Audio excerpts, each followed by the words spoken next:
procedures, lack of training of the ethics committee. Now, I agree that the surrogate's request should not automatically trump, and I think that a pure process mechanism is the right way to resolve these disputes. And I agree that the process should even be extrajudicial. Right? They don't all need to go to courts. But the current implementation creates risks of corruption, carelessness, arbitrariness, and bias. And I think that the risks can all be mitigated while still preserving the benefits of the process. Well, let me just flip ahead. Let me be real quick on this. This is growing.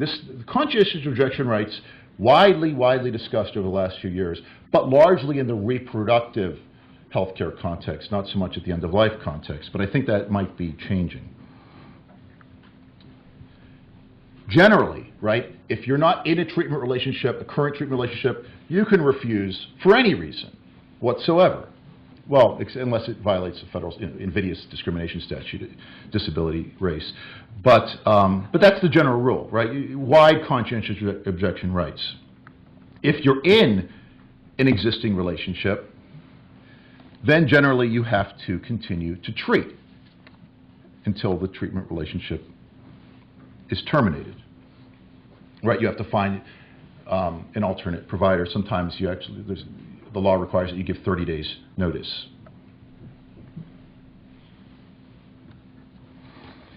There's two types of, this is basically just the common law rules. There's two statutes that change the common law rule.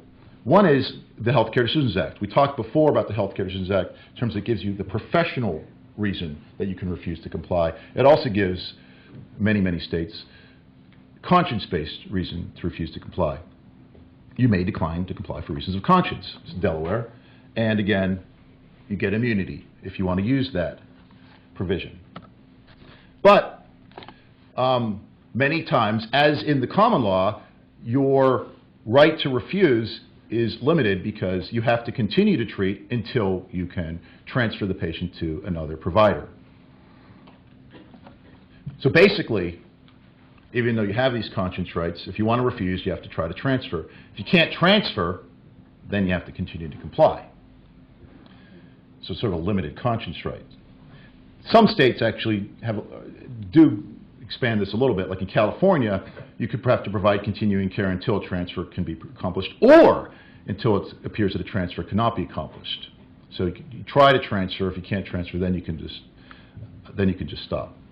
But there's a new type of statute that's been widely discussed and is being promulgated by the state legislatures over the last few years. This is, I just refer to these as comprehensive conscience clauses. They're not even limited to healthcare decisions at the end of life, but they refer and cover all types of providers in all types of healthcare services.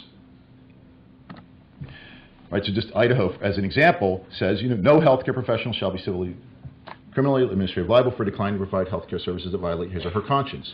Pretty categorical, except that, again, like the common law, like the Healthcare Decisions Act, in the life and death situation, you still have to continue to provide treatment until you can find an alternate provider. There is, though, some exceptions to that are popping up. For example, the most notable example is Mississippi, where you have a conscientious objection right, but there's no duty to refer, no duty, no emergency exception, no life and death circumstance exception.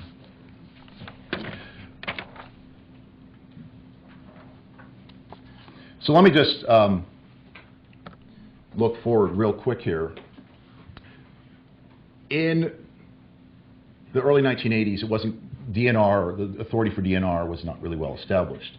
So the doctors in New York put little purple dots on the patient's charts to indicate who they thought should not be resuscitated, and then they would peel them back off, right? Because they thought that was the right thing to do, but the law didn't really authorize it, so you had to be a little bit secretive about it. That went to the grand jury in Queens. But the idea here is that if you don't have the legal support to do openly and transparently what you think is right, some will do it covertly, right? And in at least several studies, this is one, physicians withdrew not only over the consent, not only without the consent, right, but without even the knowledge of the patient or the family. in futility situations. And so there's ways, I think, to get, looking forward, ways to get around this, avoid intractable conflict in the first place with better advanced care planning, because most patients don't want this overly aggressive treatment. So if you could document that, that would help.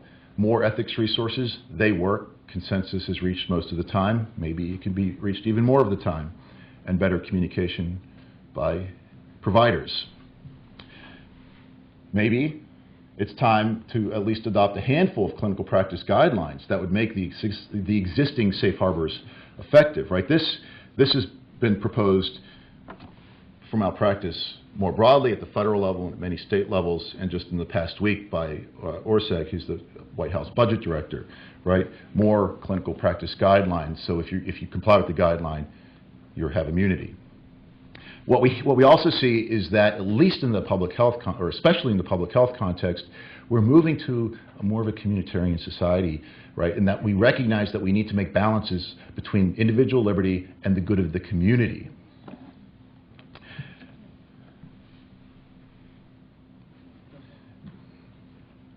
And we see this, right?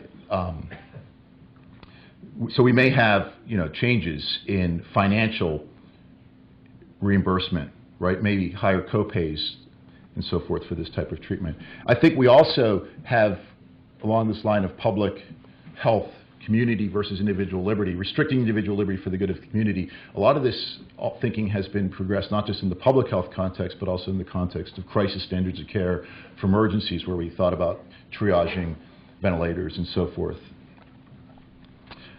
Another thing we can do is create safeguards. Like, all the safeguards in the law are to prevent people from opting to stop treatment, right? There's no safeguards to stop people from prolonging treatment, right? So if we ask the surrogate for evidence, are you sure the patient didn't want to live like this? But we never have the safeguards, the evidentiary safeguards against accidental or wrongful prolongation of life. I think we can improve the Texas process by moving the dispute resolution board outside the hospital to have a regional ethics committee or some other sort of external tribunal. And I think that it's good that there's more discussion of this than there has been for 2 decades. It's sort of been dormant for a long time. Now, all the major critical care societies in the United States have formed a joint task force to revise their guidelines, their policy statements on this issue, which haven't been revised for 2 decades. And so I think there is some progress being made. And I guess I'll just end with a poll. I think what people think is maybe the solution with the most promise: better advanced care planning, better communication, clinical practice guidelines, adopt the Texas Advanced Directives Act more widely, surrogate selection, or changing the reimbursement incentives.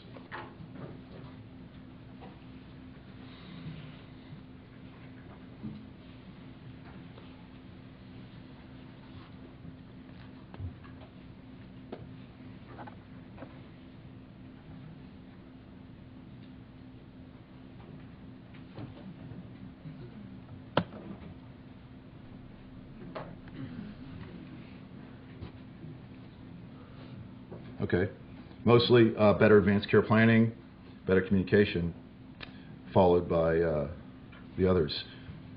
So is that is that including the time for? Time for break. Okay. Thank you.